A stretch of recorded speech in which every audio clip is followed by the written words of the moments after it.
Hello les amis, bienvenue dans les guidances méditatives et énergétiques du jour de Stéphanie Béguin, Eyes of Soul. Alors, allons voir les énergies du jour avec l'oracle de la rose. Alors les amis, j'espère que vous vous portez bien, que vous allez bien. Si vous avez besoin d'une guidance privée ou d'un soin énergétique, vous pouvez me contacter via mon mail stéphaniebéguin eyesofsoul@gmail.com. Alors, on est parti. Les messages du jour.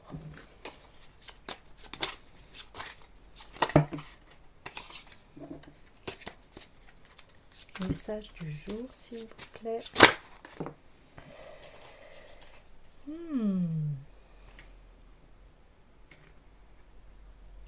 La rose des frères. Masculin sacré, honneur, protection. Alors ici, on voit une femme qui est enceinte et il y a des hommes autour d'elle comme des protecteurs, des guides. Ici, on parle donc de l'énergie masculine, donc de ses belles valeurs, de ses valeurs de protection,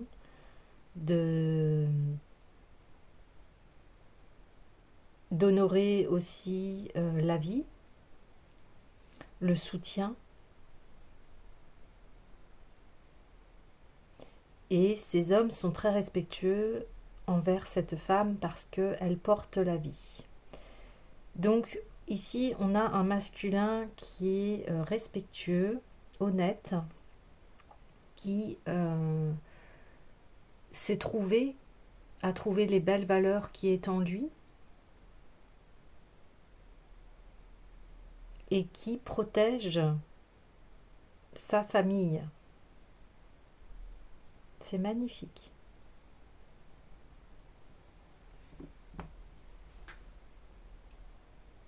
C'est un masculin doux. C'est un masculin posé, calme. C'est un masculin qui est sage, réfléchi.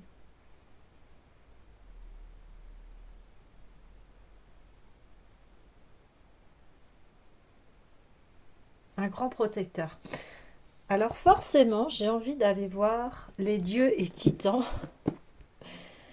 pour aller en profondeur par rapport à cette énergie masculine et de savoir ce qu'il y a à comprendre aujourd'hui par rapport à l'énergie masculine.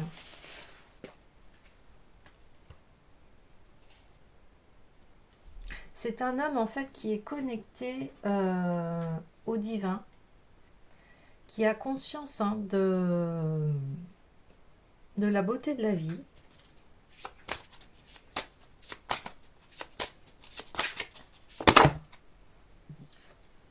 Eh bien oui, on a Odin, guidance. Et là, on a vraiment un chef de famille qui est là, qui est présent, qui est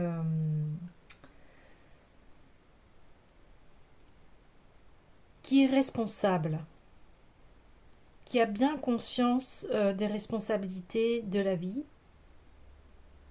et qui est vraiment relié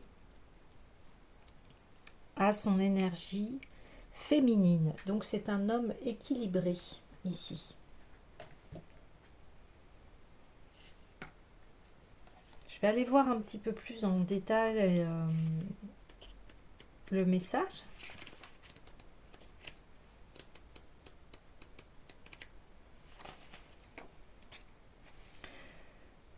Donc, Odin, demandez conseil pour résoudre un problème. Choisissez avec soin votre conseiller guide. Respectez l'expérience. Il faut du temps pour développer sagesse et connaissance. Soyez patient. Donc, Odin nous enseigne que l'éducation et l'écoute de diverses voies de sagesse sont inestimables pour notre croissance et notre développement personnel. Plus nous en savons sur la situation, mieux nous pouvons l'évaluer. Ainsi, le temps de recherche n'est jamais perdu. Il suggère également que vous puissiez trouver des enseignants sages ayant eu une expérience directe de votre situation ou plusieurs années d'expérience dans votre travail. Si vous avez besoin de conseils dans n'importe quelle situation, Odin est un choix judicieux et il peut vous guider vers les réponses que vous recherchez. Ouais, c'est super. Donc, on a ici une énergie, ce que je vous disais, hein, de sagesse et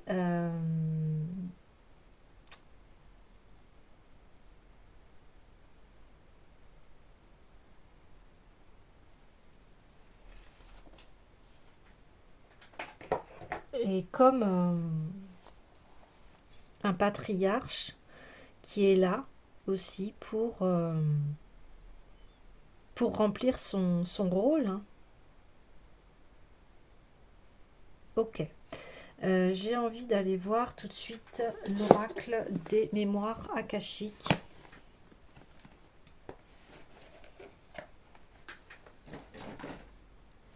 C'est très beau parce que on voit le côté masculin qui vraiment est ancré et sage, et je trouve que ça fait du bien de voir cette image là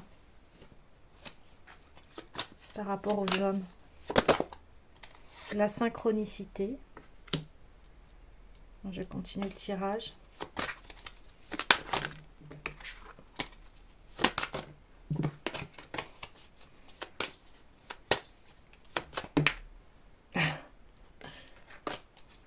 Allez, encore une carte s'il vous plaît, pour un peu plus de détails s'il vous plaît. Ouais. Ok.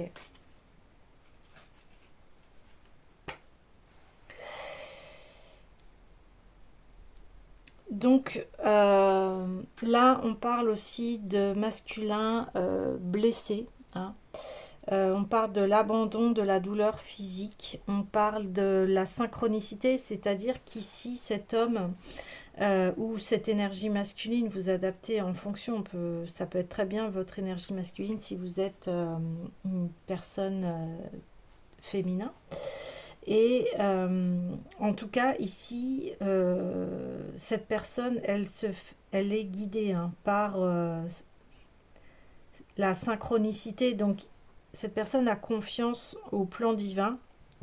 Et ce qui se passe pour lui, en fait, c'est d'abandonner enfin la douleur physique. Son corps, en fait, crie. Et c'est vrai que pour les hommes, eux, ils ont beaucoup de mémoire, hein, bah forcément, de guerre, de traumatisme, de combat, de violence, de conflits, d'outrepasser aussi des règles sacrées, hein, comme bien le viol ou des choses comme ça, ou de crimes. Euh, et là, on parle de cette énergie masculine hein, qui a besoin d'abandonner en fait ce côté sanguinaire, d'ego, de fierté, vous voyez, tout ce qui est énergie négative masculine. Alors, on l'a tous en nous, hein, d'accord? Ok. Là, c'est vrai que j'ai envie de dire, bon, on parle vraiment d'énergie masculine, ça se reflète deux fois. Et je pense que ici, ce qui se passe, c'est cet homme a conscience ou cette énergie masculine a conscience du mal qu'il a fait au féminin, et il se transforme. Il a compris qu'en fait, ces énergies-là le desserrent au lieu de l'épanouir. Et maintenant, il en a conscience, en fait. Et il va pouvoir avancer dans son chemin d'homme, ou avancer dans cette énergie masculine. Parce que il a compris que la femme a aussi sa sagesse et, et porte la vie en elle. Et la femme lui a donné aussi naissance. Donc, il y a tout un respect ici autour de la femme, euh, et vice-versa, la femme respecte aussi l'homme. De toute façon, les deux énergies se complètent. Encore faut-il être en harmonie. Et l'homme, il a voilà, ce travail à faire de pardon envers lui-même, envers soi, pour voilà, devenir ce guide, hein, cet homme sage, cet homme de confiance, cet homme que l'on respecte et que l'on écoute.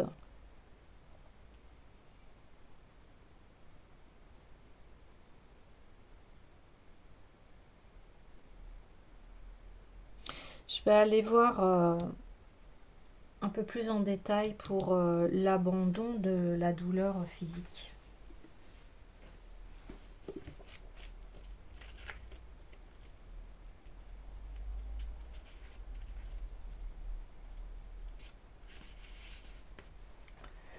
Alors, cette carte, vous devez examiner la relation que vous entretenez avec votre corps physique. Êtes-vous addict à la douleur? Car c'est ainsi que vous obtenez l'attention des autres. Avez-vous maintenu une douleur physique pendant des mois ou des années? La question est de savoir pourquoi. Lisez les informations et libérez-vous de la douleur physique et de la souffrance. Vous êtes prêt maintenant. Pour nous libérer de la douleur physique, nous allons devoir transcender notre identification au corps et changer de point de vue afin d'atteindre un niveau de conscience plus élevé. Bien que la douleur physique fasse partie de l'expérience humaine, nous avons la capacité de faire évoluer notre rapport à celle-ci et de trouver la paix intérieure et la guérison.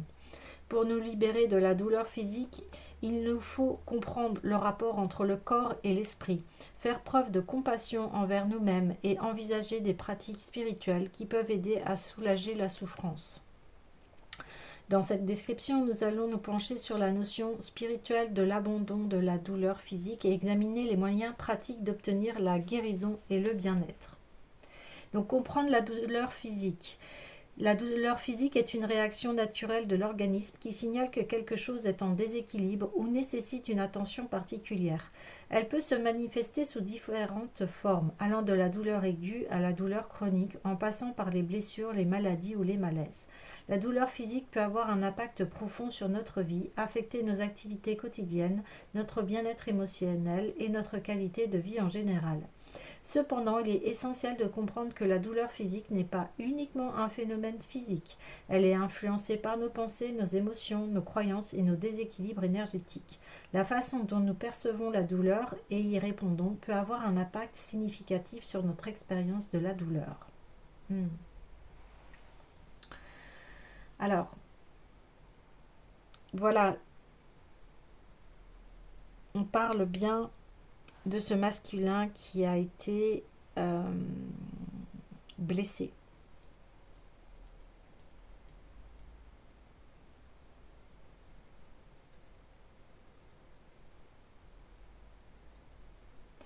Donc, d'un point de vue spirituel, la douleur physique est considérée comme une opportunité de croissance, de guérison et de transformation. Elle nous invite à explorer les parties les plus profondes de notre être et à nous connecter à notre sagesse innée et à notre résilience. Elle nous pousse à nous libérer de nos attachements, de nos croyances limitantes et de notre résistance au moment présent.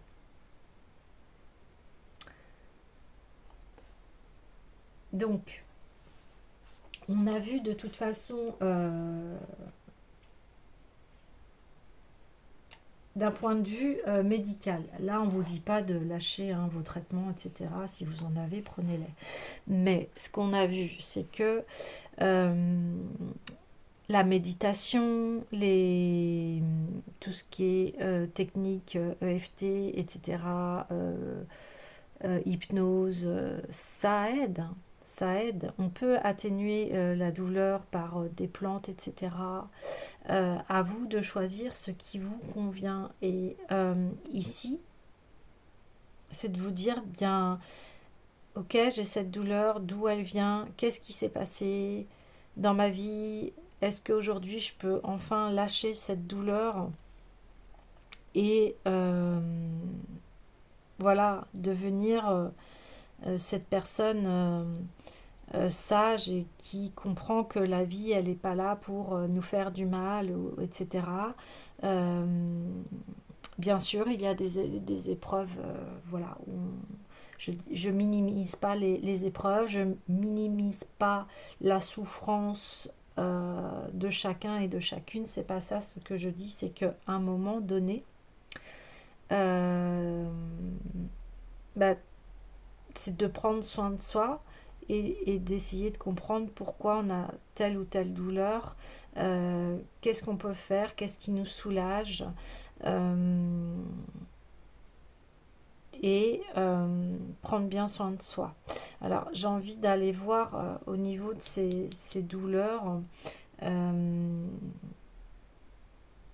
d'où d'où est-ce qu'elles proviennent, et j'ai envie d'aller voir la destinée des flammes jumelles pour sonder un peu ce qui se passe par rapport à cette douleur. Allez, s'il vous plaît.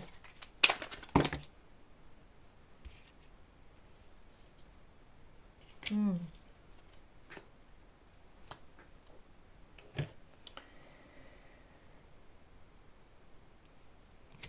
Ouais. Alors ici, on parle de souplesse par rapport à des relations qui... d'une relation toxique et du partage des responsabilités. Donc ici, on vous dit...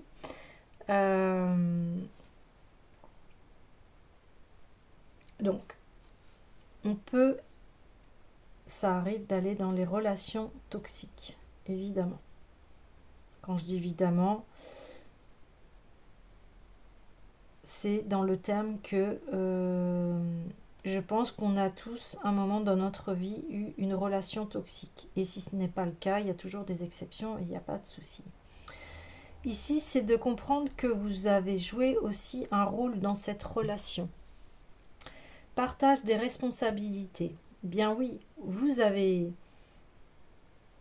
été dans cette relation, ça vous a causé eh bien, des douleurs, des souffrances, mais aujourd'hui, c'est de dire, eh bien, on le sait, hein, et je sais que c'est pas évident à entendre, mais dans une relation, c'est 50-50. C'est le partage des responsabilités. C'est de dire que, d'accepter que oui, j'ai eu ma part de responsabilité dans cette relation. J'y étais aussi, c'est 50-50. Là, le sujet est délicat, je comprends bien. Des fois, on n'arrive pas à partir d'une relation toxique parce que c'est plus fort que nous, parce que voilà, on n'arrive pas à s'en détacher, mais la relation toxique ne veut pas dire non plus euh,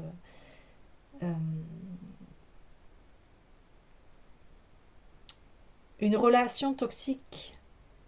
Quand on en a conscience, on peut la transformer, on peut en faire part à l'autre et, et la travailler. Après, voilà, et d'où la souplesse, hein, parce que voilà, on a été dans cette relation. Alors des fois c'est inconscient, très inconscient même, euh, mais ces relations, même si elles ont été extrêmement dures et compliquées, elle vous a enseigné quelque chose. Alors souvent, qu'est-ce que les relations toxiques? Eh bien, elle nous fait comprendre que nous avons à nous aimer d'abord soi, qu'il y a des limites, qu'on a des limites, c'est retrouver son pouvoir personnel Et, et c'est aussi cette sagesse de dire, bah non, je peux plus accepter tel comportement parce que voilà, ça me fait souffrir, je suis pas bien. Euh, de le dire à l'autre.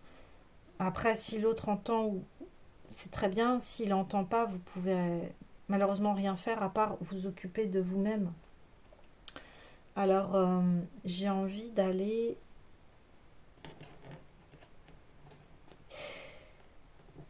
retirer d'autres cartes, mais là, on me dit bien oui. L'abandon de la douleur physique par rapport à ce masculin, hein, où là, ce masculin euh, était toxique, hein. Il vous embarque dans des choses qui vous mettent dans des situations complètement désagréables. Euh, mais encore faut-il en avoir conscience. Ouais. Encore faut-il en avoir conscience. Vous, avoir conscience qu'en fait, c'est pas normal. Et lui, de se dire, bah, pourquoi je me comporte comme ça. Et il va aller chercher les réponses. J'ai envie d'aller voir, est-ce que ce masculin euh, va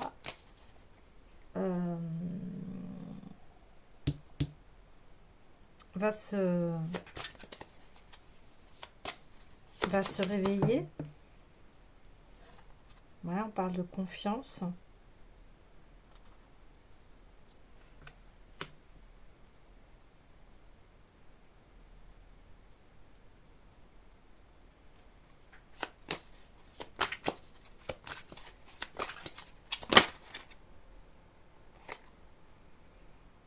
Réalisation de soi, ouais. Les conflits, les disputes.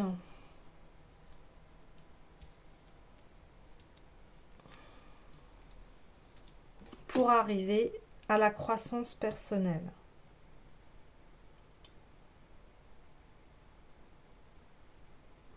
Ah oui, c'est ce que je vous disais, c'est que cette relation, en fait, vous pousse à, euh, à la réalisation de vous-même et de la croissance personnelle.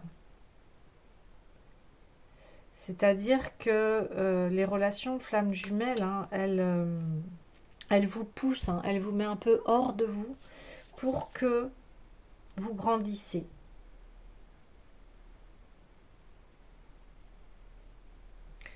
J'ai envie d'aller voir aussi sur les disputes. Ça fait trop de cartes.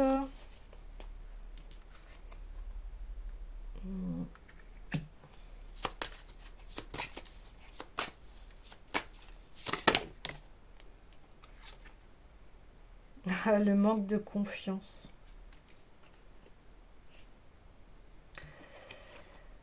Des disputes, des conflits proviennent du manque de confiance. Et ce qui est fou, c'est qu'on a la confiance par le partage des responsabilités.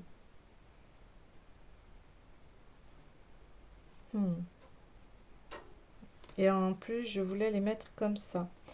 Parce que là, je vois que je n'ai presque plus de place. Tchou-tchou.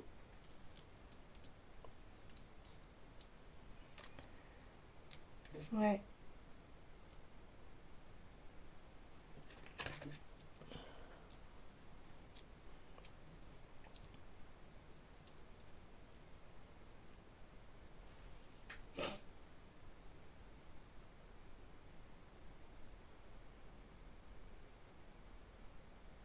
J'ai envie d'aller voir la carte pour des précisions par rapport à ce manque de confiance.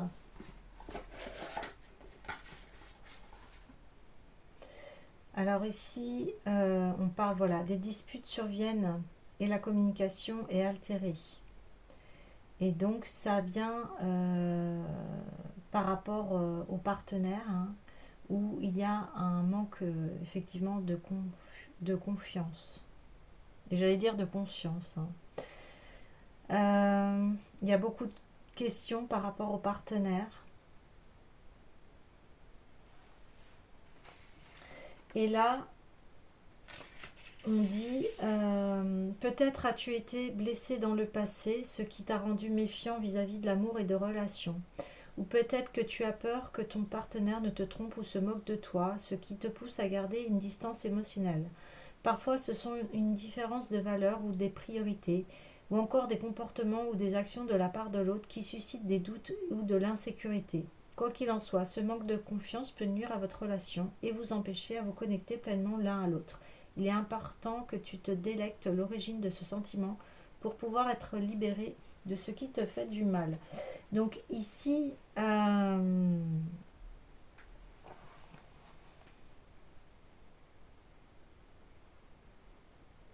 ouais,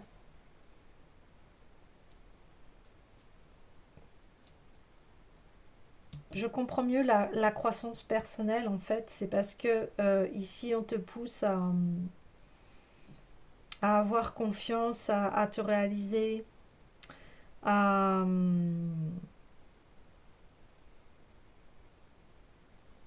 à guérir, à guérir d'une relation toxique qui t'a fait énormément souffert et qui vient empiéter en fait sur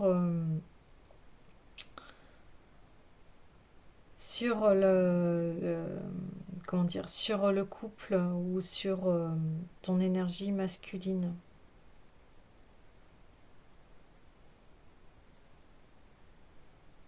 ou des comportements qui fait que ça ne te rassure pas du tout de l'autre.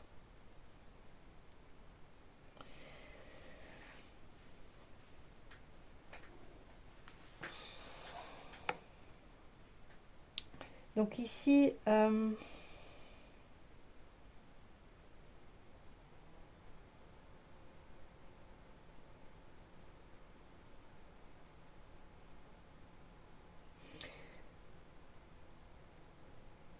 vient vous dire, eh bien, confiance. Confiance en toi, en ton instinct, en ce que tu sens.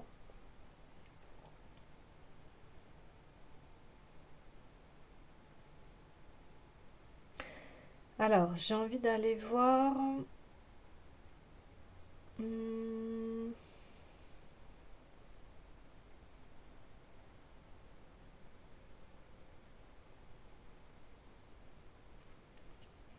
de ce côté masculin. euh, Qu'est-ce qu'il a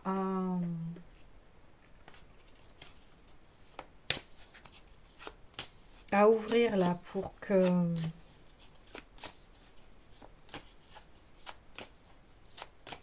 qu'il évolue.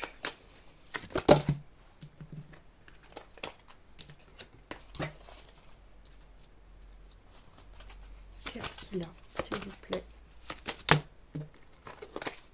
Donc, on a bien vu, il y a l'abandon de la douleur physique, mais j'aimerais un petit peu plus de précision, s'il vous plaît. L'ego. Ah, le sacré ego. L'ego masculin. Donc, j'en parlais au début.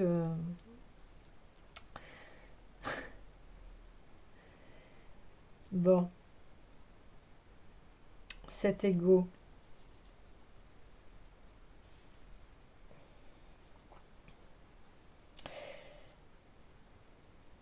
L'ego blessé. Alors, je vais en voir un petit peu plus en détail sur... mais ça résume déjà beaucoup de choses. Beaucoup, beaucoup de choses.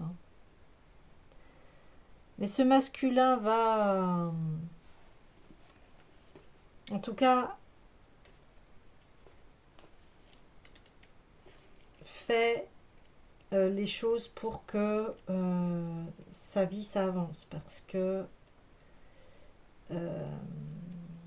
il voit qu'il rentre toujours dans le même piège, en fait. Voilà, et quand je dis ça, je vois dans le livre, si l'ego joue un rôle dans notre vie quotidienne, puisqu'il nous permet de vivre dans le monde physique et de préserver un certain sens de l'individualité, il peut également être à l'origine des scissions et de souffrances. Voilà, on y revient. L'ego se nourrit de divisions, de comparaisons, du besoin d'être supérieur ou spécial. Il peut nous conduire à nous identifier à des résultats extérieurs, à des possessions ou à un statut social, nous enfermant dans une quête perpétuelle de validation extérieure sans que nous ne trouvions jamais de véritable épanouissement durable. Le principe de l'ego demande que l'on reconnaisse ses limites et que l'on comprenne le rôle qu'il joue dans notre vie. Il ne s'agit pas d'éradiquer ou de supprimer l'ego, mais plutôt de transcender ses limites et de l'intégrer à un niveau de conscience plus élevé. Cela nécessite un changement de perspective, en passant d'une identification centrée sur lui à une conscience plus expansive et élargie. L'un des aspects essentiels de la croissance spirituelle, on parlait là de croissance personnelle, consiste à prendre conscience de nos schémas, de nos peurs et de nos attachements liés à l'ego. Si nous réfléchissons sur nous-mêmes, si nous faisons preuve d'introspection et si nous pratiquons la pleine conscience, nous pouvons observer notre ego en action et discerner l'influence qu'il exerce sur nos pensées, nos émotions et nos comportements. En ramenant la lumière de la conscience sur l'ego, nous parvenons à nous détacher de son emprise et à faire des choix conscients en accord avec notre véritable essence. Et la véritable essence, elle est là. Elle est dans ce masculin sacré qui est protecteur, qui est un véritable soutien, un pilier, un patriarche, quelqu'un en qui on peut avoir confiance. Ouais.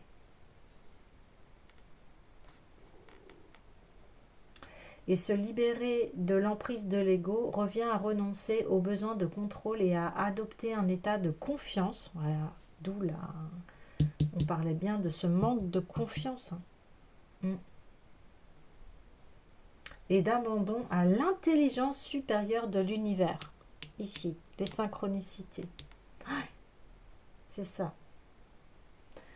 Pour cela, nous devons abandonner le besoin constant de validation, d'approbation et de réussite extérieure et privilégier notre valeur intérieure et l'acceptation de soi. En transcendant les limites de l'ego, nous nous ouvrons à une plus haute vérité spirituelle. Progressivement, nous percevons notre lien avec tous les êtres et discernons l'unité inhérente à l'existence. Nous développons un grand sens de la compassion, de l'empathie et de l'amour qui va bien au-delà des intérêts personnels de l'ego. Voilà, cet Odin-là. Cet Odin qui veut émerger, qui veut être dans la matière. Et on parle de synchronicité. Ok. Donc, travailler sur son ego, c'est accepter l'humilité, cultiver la conscience de soi, renoncer à l'attachement. Alors, l'attachement, c'est l'attachement aux résultats, aux identités, aux possessions et aux relations. En nous libérant de l'attachement, nous libérons des entraves et des souffrances qu'il engendre. Cela ne signifie pas que nous n'apprécions pas ou que nous ne savourons pas les expériences que la vie nous offre, mais nous allons les considérer avec plus de légèreté, car conscients de leur impermanence, nous sommes disposés à nous abandonner au flot de la vie. Accepter le silence intérieur, incarner l'amour et la compassion, être dans l'instant présent, et accepter le paradoxe de l'ego. Alors, le travail nous invite à accepter le paradoxe de l'ego, reconnaître son existence, en tirer les leçons de son expérience, tout en ayant conscience de sa nature illusoire. L'ego peut être un enseignant, offrant des opportunités de croissance, de résilience et de découverte de soi. Vous voyez, je vous parlais de cette relation qui peut être toxique. En fait, toute relation peut être toxique. Si on va dans l'ego, forcément. Et de l'autre côté, si l'autre personne, elle accepte cet ego, eh bien, voilà. D'où le partage des responsabilités. Une relation, c'est à deux. Ouais. Alors c'est sûr, de l'autre côté, on peut se dire, ah bah, il m'a fait ci, il m'a fait ça. Et là, ça, c'est aussi un très grand travail sur soi, de se dire, bah, ouais, mais j'ai accepté, j'ai été. dans ce schéma. Alors des fois, hein, je dis pas, hein, des fois on a du mal à s'en sortir et on n'arrive pas hein, des fois à quitter l'autre personne. Mais voilà, ça dépend jusqu'où ça va, bien évidemment, comme on disait, si ça va jusqu'au physique ou voilà, là non, c'est danger pour soi. Si c'est une question d'ego et que la personne travaille dessus, bon, la relation peut s'améliorer. Euh, du coup, je reprends. Ouais, voilà, je parlais de ça, qu'en fait, des leçons de vie, et puis leçons de sagesse. En acceptant ce paradoxe, nous pouvons aborder l'ego avec compassion et sagesse. Ben voilà, je viens de le dire. En définitive, la notion spirituelle d'ego est une invitation à transcender nos limites et à nous aligner sur notre moi supérieur. C'est un parcours de découverte, d'acceptation et de transcendance de soi. En assumant notre véritable nature au-delà de l'ego, nous entrons dans un état de conscience élargi, incarnant des qualités telles que l'amour, la paix, la sagesse. C'est un processus continu qui demande de la patience, du cœur et la ferme volonté d'explorer les profondeurs de notre être. Donc ça, c'est d'où les synchronicités. C'est pour ça qu'on parlait de synchronicité, parce que forcément, ça demande de la patience. Hein. L'ego, c'est tout un travail. Hein. Puissiez-vous trouver la grâce et la guidance sur la voie de la transcendance de l'ego et vous éveiller à la vérité de qui vous êtes. Waouh, super. Donc c'est sûr, hein, le travail peut paraître ardu, hein, mais euh, après, voilà, on arrive dans un état de sagesse et de paix. Ok, j'avais envie d'aller voir aussi du côté de l'autre personne, savoir euh, ce qui se passe pour la partie féminine. Qu'est-ce qu'elle a à faire en fait? Là, moi, voilà, donc c'est exactement ce que je vous disais au niveau des relations flammes jumelles ou des relations toxiques, etc. Eh bien, c'est l'amour de soi. Waouh, magnifique cette carte, avec une fleur de vie. Et voilà, on est sur la réalisation de soi, la croissance personnelle. Là, maintenant, c'est de se faire confiance, voilà, de s'aimer dans toute sa grandeur et sa splendeur. Et vous voyez, c'est comme si on me dit, bien voilà, cette personne qui a cet ego, elle va arriver quand elle va travailler bien cet ego, et bien, elle va arriver à cela, hein, vous voyez. Là, vous le faites, vous prenez le message en fonction de la situation où vous êtes. Ça peut être très bien un couple, une relation amicale. Ça peut être aussi de vous à vous par rapport à votre côté masculin et votre côté féminin. Voilà, vous adaptez en fonction de votre situation. Et l'amour de soi, j'ai envie de lire le message. Hein.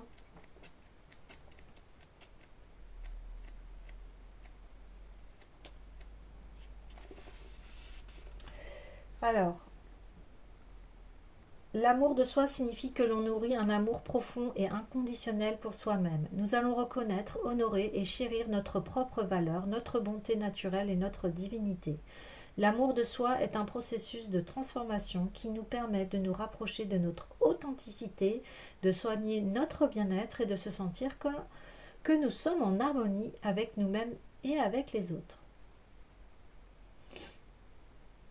Voilà, là on vous rappelle que vous devez être votre priorité, que vous devez vous entraîner à vous aimer tous les jours. Et rappelez-vous que vous ne pourrez aimer les autres que si vous êtes capable de vous aimer vous-même. Voilà. Donc ici, on vous dit, voilà, réalise-toi, grandis, aime-toi. Et puis, tout ceci, en fait, tout ce qui se traverse et tout ce que tu traverses à travers les conflits et les disputes, tout ça, ça t'amène à te réaliser en fait, à, voilà, à vraiment rentrer dans cet amour de soi, à te dire bah non, ça j'accepte pas, voilà, ça me fait pas du bien, c'est pas ok. Et, et ça, et ça va te, le fait que tu vas euh, mettre en place des limites et tu vas le faire savoir à l'autre, que tu vas te respecter dans tes limites, eh bien tu vas retrouver cette confiance en toi et grandir, tu vas grandir personnellement parce que l'amour guérit. Voilà. Mais écoutez les amis, je vous dis à demain.